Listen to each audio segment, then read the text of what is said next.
We know that they've been here longer than anybody else in Europe. Well, these people are proud of their past, and they're easy in the present, and they're not afraid of the future. Well, that's a beautiful phrase and a wonderful formula, Leila, and I agree with two-thirds of it, if you forgive me. I think that they certainly aren't afraid of the future, and I envy them for that, because I think most of us are. And easy in the present is something very few civilized people are. And forgive me, I don't think the Basques are totally civilized in the pure sense of that word, because civilization does imply city culture by definition. And these people don't have a city culture.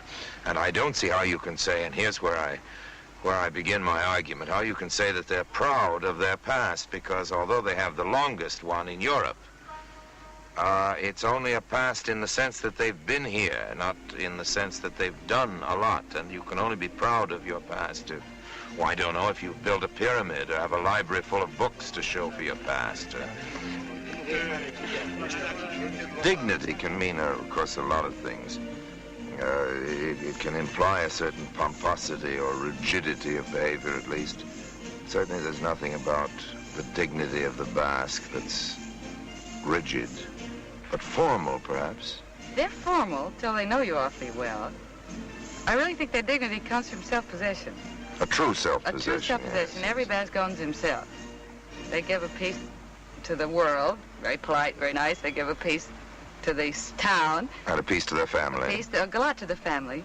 Family is a very important part. Family's a tremendous thing. Yes. In the Basque country. It's the big unit, isn't it? More important even than the town and...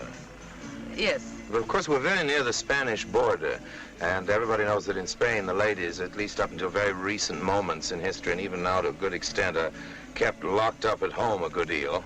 Not the Basque. Try and lock up a Basque lady. They were grand. During the war, during the occupation, during all periods of trouble, the women were superb. Yeah. Mademoiselle Maggie. Oh, I know her. She runs that little restaurant. That lovely little old maid up by the border. That's a little restaurant just by the Spanish border, and she's a marvelous old gal. And it's a pretty good restaurant, too. It's a good restaurant. During the war, the Germans knew it was a good restaurant, too, and they came to eat. In the meantime... In their great numbers. In their great...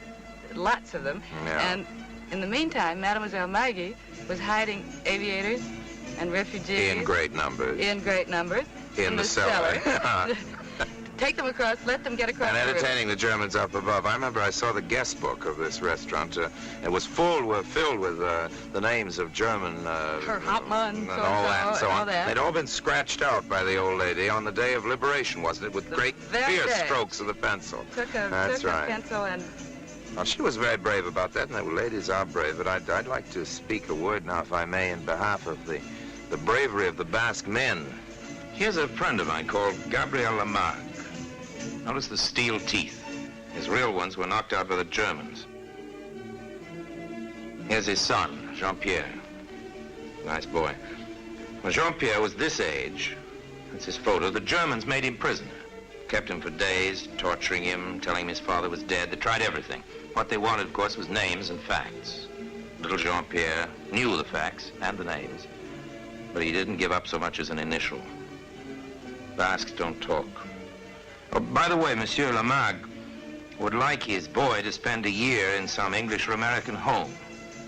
Maybe a boy of the same age could come and stay with the Lamarcks. Nice people. Oh, I think it's wonderful, Leo, for a Basque father, particularly for a Basque father, because these are very conservative people, Basques, to want his child to have the experience of living in another country with other sorts of people.